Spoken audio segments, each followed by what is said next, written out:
Yeah, we did have our first reading on December 11th and voted to move forward with this moratorium. And Mr. Armstrong, do you have anything else tonight to add? Just a quick briefing over the calendar. We have done everything that we need to do leading up to tonight. Tonight you'll need to hold a public hearing and make a decision on the moratorium. If you choose to proceed with it, it will expire on April 16th, 2019. And I do want to remind you also the time schedule. This is our plan for working on the various ordinances. What's in in the ordinance that you received last week, we've modified slightly. So if you do want to approve it, we'd ask that you do it with modifications of putting this schedule in place of the one in the ordinance that you received. Very good. And tonight we are simply voting to put the moratorium in place with these dates if approved. Yes, sir. Okay. Questions, comments?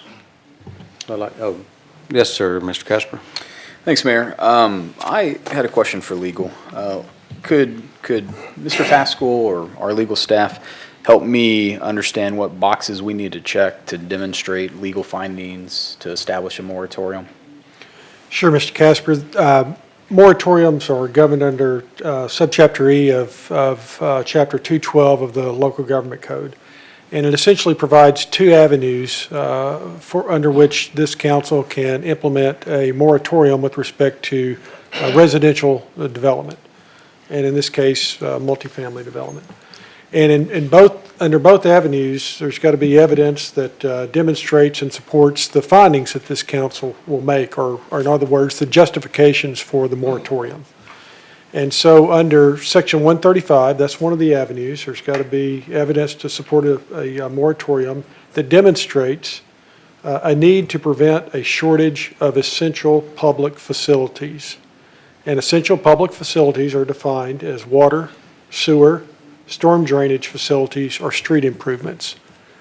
And so that's one avenue if the council determines that that standard has been met. The other is under 135.1, and the evidence would need to demonstrate and justify the moratorium in the council's determination that there is a need for other public facilities. Now, a couple of examples are given of those. Police and fire facilities would be an example of other public facilities. And under 135.1, not only that there's a need for these other public facilities, but one of two things occur. That the failure to provide these public facilities, either one, will result in an overcapacity of your existing public facilities, or two, would be detrimental to the public health, safety, and welfare of the citizens. And of course, it's the role of the council to consider the information that's been provided at this or may be provided at this meeting and in prior meetings, and to determine whether those standards have been met.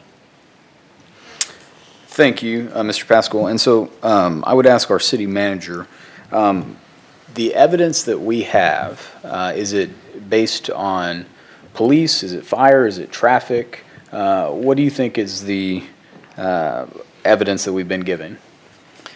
Staff can recommend that in certain areas of the city there are conditions that exist with traffic control and traffic congestion that warrant a finding for an apartment moratorium based on that particular issue. Okay, and so I had a question for legal. Is it citywide moratorium if we can demonstrate a traffic impact on a particular geographic subset? If it can be narrowed to that, that's one avenue. Yes, under 135, you can limit it to a geographic area. The moratorium could be limited to where the impact is felt. That is an option for the council. But it's not a necessity. If the council determines that the need that you've determined at this hearing is citywide with respect to the public health and safety, or results in an overcapacity of facilities citywide, then you could implement it citywide. Okay, and so I was given a binder of the fire and the police impact of some of our apartments. It wasn't set in relation to particular neighborhoods and what that density compares in police and fire calls to an apartment neighborhood would compare to fire and police calls. And so I'm having a struggle. Cliff, do we have evidence, data that is showing what particular geographic subset is impacted by traffic? The city staff has not prepared any sort of data for those specific findings. The packet that you're referring to was prepared in preparation for Mr. Armstrong's presentation on new development regulations. Okay. And Mr. Pascal, the requirement is to, when we make a finding, to demonstrate the evidence, or we need to vote inferring that there is evidence that we can back up.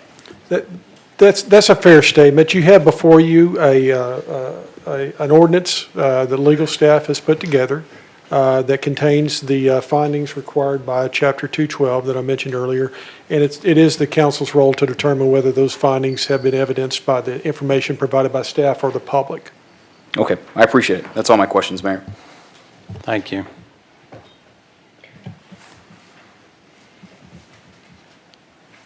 Any other Mr. Archer? Yeah, I just wanted to say that for anyone who, again, was not able to be here for the pre-meeting or didn't get to watch it now, I really encourage you to watch that pre-meeting with regards to the apartment moratorium. We had some phenomenal discussions, some very weighty and meaty discussions. Staff did a fantastic job of laying out some recommendations for us. I'm real pleased at the direction that we're going.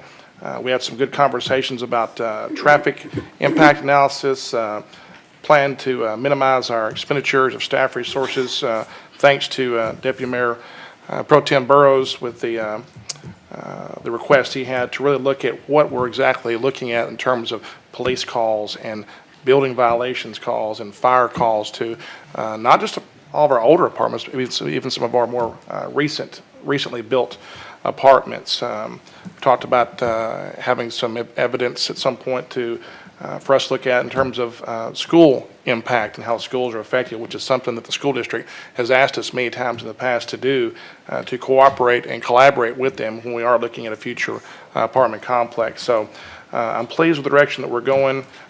These discussions we had earlier about making some preparations and planning so in the future we don't just address the problems that our current apartment complexes have, but I hope part of this will also lead us to a place where we have some very good planning and a strategy to make sure in the future that we don't have hundreds of police calls and fire calls and violations and building and code violations at future apartment complexes. So I'm excited the direction that we're going, and I think we're also adhering to the will of many of our residents as well. So I'm proud of what we're doing and appreciate all the work that staff's put into this.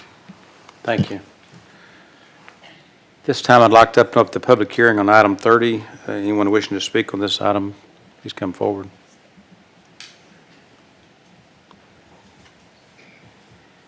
Seeing no one, I'll come back to the council for comments or motion. Move to approve. There's no comments, Mayor.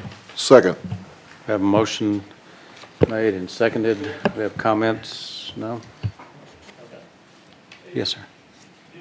Just to clarify, if the motion included the revised timeline that staff presented? Certainly.